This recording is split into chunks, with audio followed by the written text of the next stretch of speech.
June 26th of 2022. A journal entry by Gregory Huffman, narrated by Melanie Leary.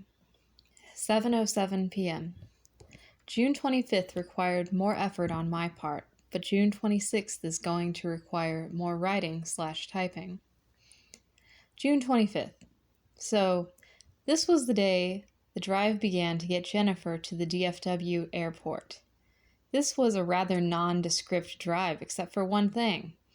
The damnable engine stutter. Jennifer pushed for me to pull over and check the oil. She was on the phone with Dean. We pulled over in some semi-abandoned gas station, and Jennifer confirmed that I had zero oil in my engine. I thought I saw splotches of it, but I don't really know how to read it, I guess. I should watch some YouTube videos, I suppose. Well, we drove to the nearest QT, and she bought me some oil. Even with a good portion of it in, the stuttering continued. What can be done? After dropping Jennifer off, I stopped at another QT and threw away the 8 or so buzz balls around the inside of my car. I sat there for a while, messaging escorts, but for the most part, I was wanting to save shekels. I did drive all the way out to Mesquite to be right next to an escort's motel without actually going in. I even drove around the apartment complex right beside her due to a confusing road entrance while I spoke to her on the phone. She accused me of sounding underage, though, so I ended up backing out of potentially hanging out for only $60.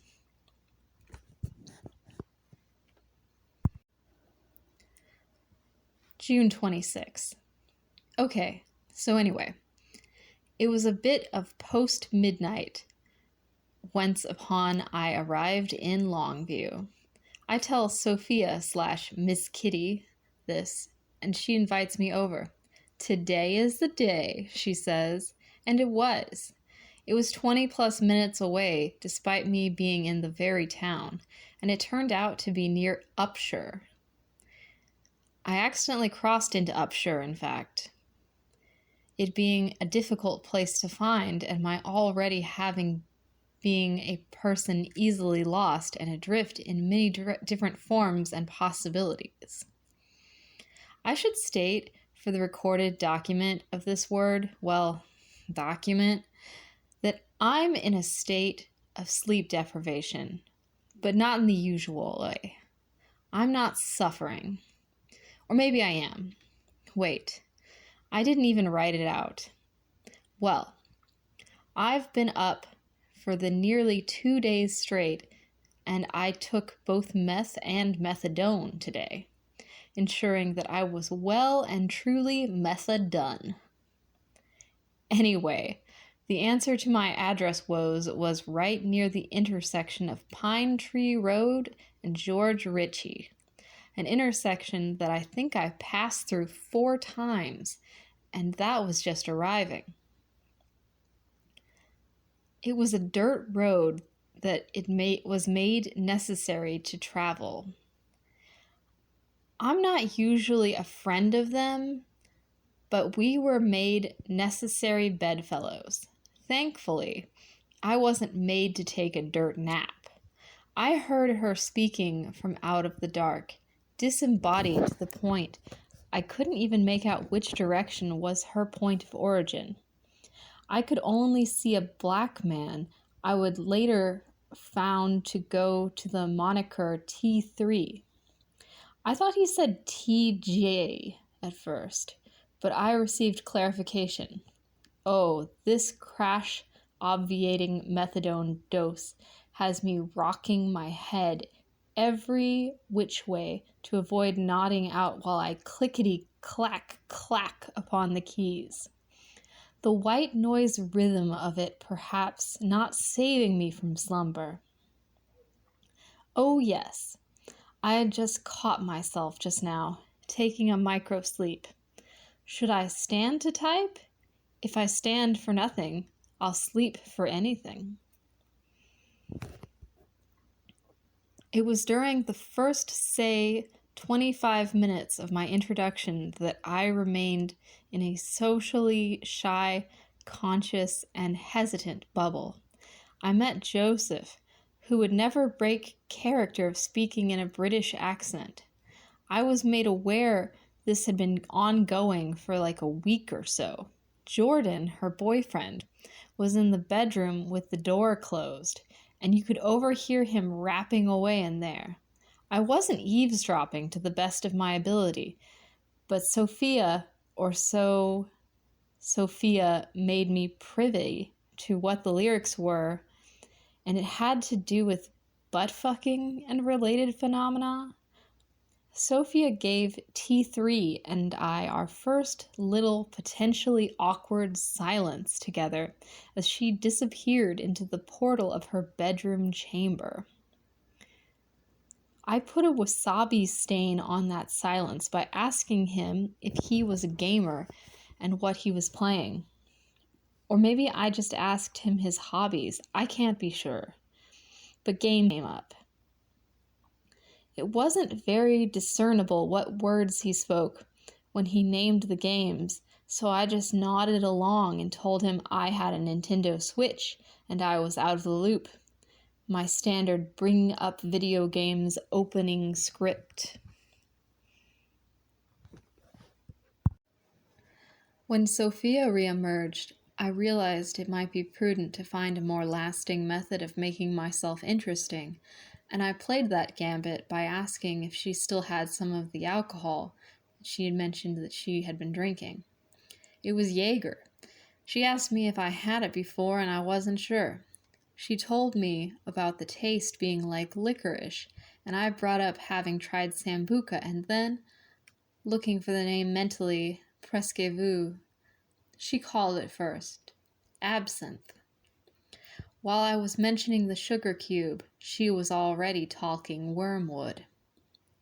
Just a moment ago, as I was in the midst of the preceding paragraph, my cute little daughter baby, Millie Glover, was waddle crawling toward the edge of the bed and then snake shifting her head back and forth in this utterly adorable manner. She's really good at imitating sounds, and lately she's been saying, "Uh-oh," over and over again. Chelsea finds it the most adorable thing she has done.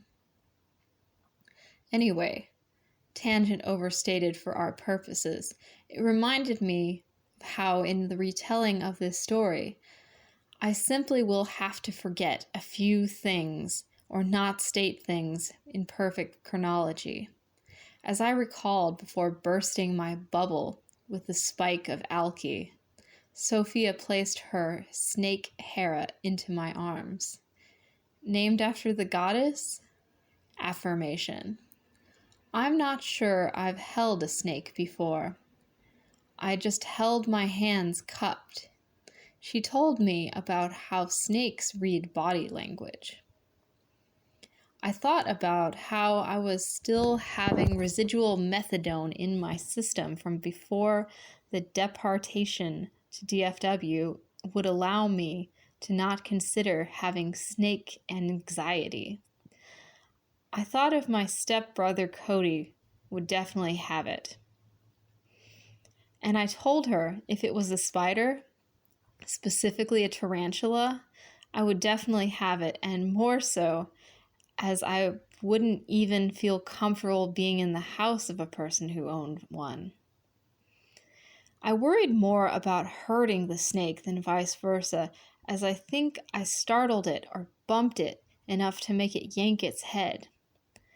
Not much later, I would witness her place the snake near her cat, Lola, and Lola would bat at it with her paw, not actually connecting. But Sophia found it humorous, and Lola had a fear of them. They had another cat, Sora, named after the Kingdom Hearts eponym. Not sure if I'm stating my syntax in there the proper way, but I'm loosely using more obscure words so as to appear more well-versed to the untrained eye and, more importantly, to amuse myself with their arbitrary application without woeing myself about the verisimilitude. And yet, I still haven't stated that my early introduction and interaction with her had me with more than... What the hell, Greg? Edit this part out. And yet, I still haven't stated that in my early introduction and interaction with her had me with more than velleity, wishing for a subtle way to hold out my cellular with activated apparatus of my voice recording appliance. She was of a movie character, with idiosyncratic voice and idiosyncratic purpose. Faster, pussycat! Kill, kill! Maybe some John Waters in there. The voice she put out into the world, while going against the connotation of what might be termed mellifluous. Her voice is stentorian masculine in all the inverse ways my voice is confused for that of a lady. And did I mention that she herself can rap? And I quite liked it when I heard it. And while she states that she is too socially conscious to put her work on YouTube, it's hard for me to imagine her as experiencing the stage fright she herself claims to have, though that doesn't mean I don't believe it's true. As for T3, I did try to somewhat ingratiate myself to him, and more importantly, put him into the lustricious, how's that for another faggy portmanteau, eyes of Sophia. This might have been a mistake, with words she told me toward the end of our night. T3 might stand for try to tap. Sorry, it's the best I could do with the material I had to work with, but the implication is obvious, because I'm implying that he wanted to fuck Sophia. Like how I sat on the edge of the couch, the arm of the couch, while T3 put his head right into her lap. She invited me closer and threw her leg over mine, and she told me she wouldn't do much to make my girlfriend jealous other than that. But I had already explained the open and poly nature of our relationship, and she said they were the inverse, swingers. I do find them to be opposites, as she feels more comfy watching her lover fuck, and I feel more comfy having them fuck at a distance. So it goes. But moments later, when we stepped back into the 2 or 3 a.m. night air, propping ourselves up on their car. But anyway, she outright stated he had a crush on her, and he said, "Yes, I do," matter-of-factly. Anyway, I told her she should give him a discount on her OnlyFans content as he had purchased the alcohol. I hope I hadn't irked him with the amount I had drinking. That's not proper conjugation, but fuck it, there are no rules here. Here is kein Warum. Flashbacks to Cocoa, Florida, with Sean and Amber. And this was said with her boyfriend embracing her. And I want to get as many details of this enthralling night as I can, regardless of structure and planning, just to make sure they archive themselves into history record of the forgotten/forgettable. I'm not the common man. These were not common people. But for the sake of connotation, these were the commoners' tales, lost to time like tears in the rain. When Alex Haley says that in every death is the burning of a library, these are the books lost to those blazes. And the next toss-away anecdote, normally experiencing the erasing flows that I now try to freeze in time like tears subject to snow. That's the payoff of the death scene at the end of 2049, isn't it? It's to say that this white girl freely threw out and with all the confidence of a mediocre white man the words nigga, nigga, nigga. She would just walk into the room slanging niggas here and there, all while this 6'6" looking black fellow sat peacefully on her couch. And even Joseph casually walked into the room and spat out a nigga. I can't recall the context, though. I wonder how many sotto voce N-bombs you have to squeak out on eggshells before you realize there's no angry bear there to care. If at all, maybe this was their first time testing the brackish waters. And then, during one of our sits on the couch, I brought up how I was speaking to an escort on the drive here/there, and she accused me of being a serial killer merely because I taught her what Schrodinger's cat was. As if anyone expressing interest outside of the quotidian dross was likely to keep carved skulls in his collection. And in Jordan's room, where we were to eventually migrate, T3 curled up at Sophia's legs like a Mandingo mastiff. He kept a Tool Lateratus poster, which triggered a diatribe by Jordan where seraphim were mentioned.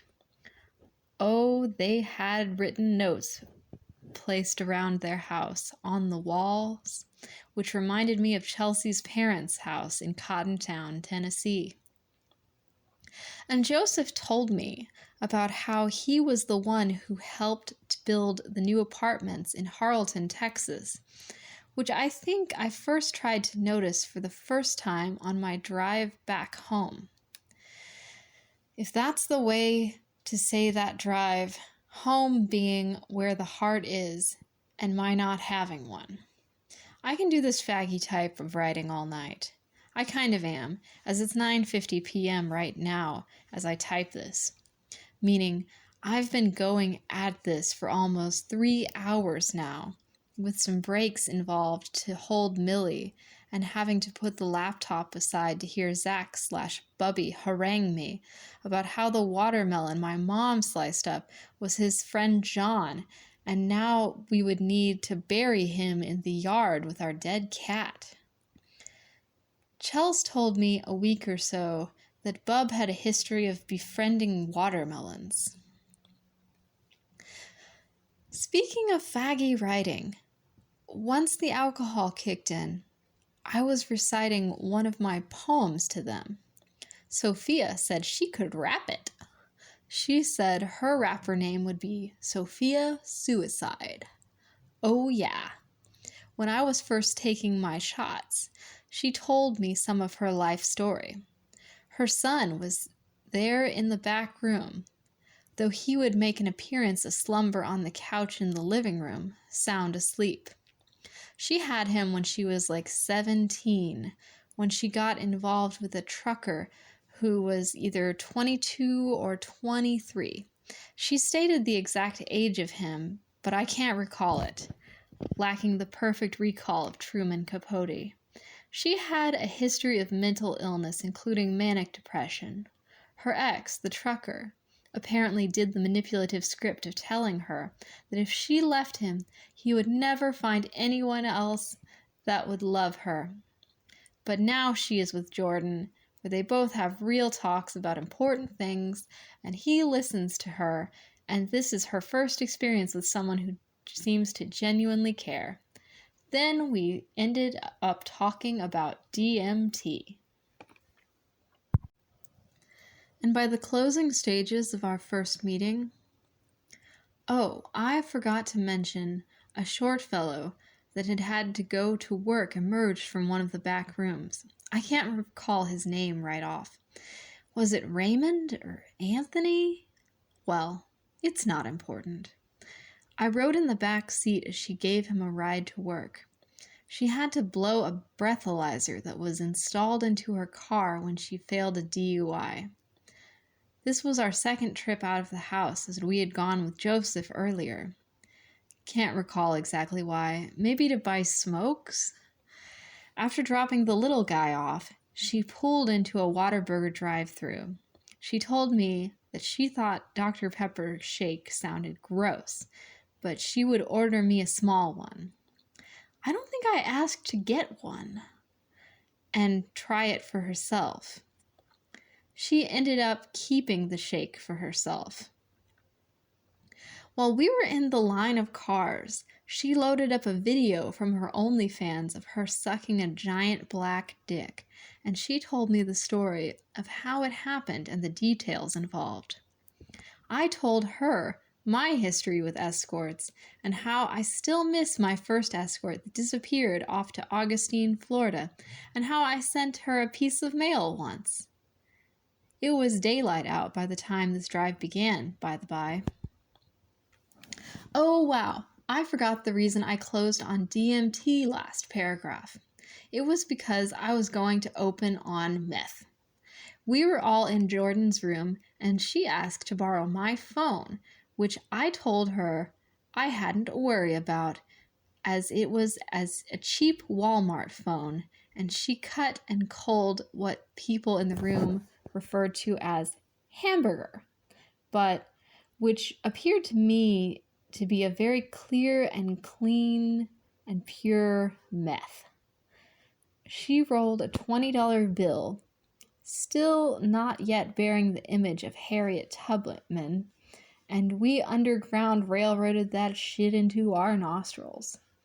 She warned me that it might burn somewhat too harshly to finish my whole line, but it wasn't as bad as I thought.